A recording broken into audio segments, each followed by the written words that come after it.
Hello friends, today in this video I'm gonna show you how to find Windows 11 build number.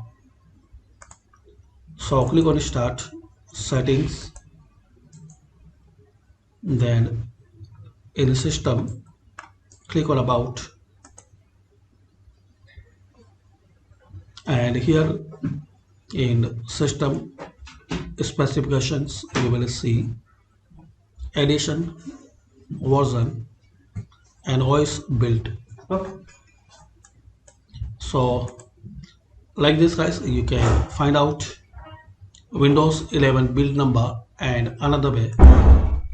Right click on desktop, click on show more options, click on open in Windows terminal.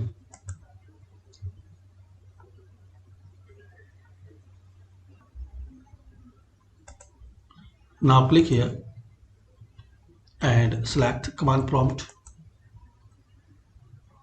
So here you will see version and build number. So hopefully guys you like this video. By the simple steps we can know how to find out Windows 11 build number.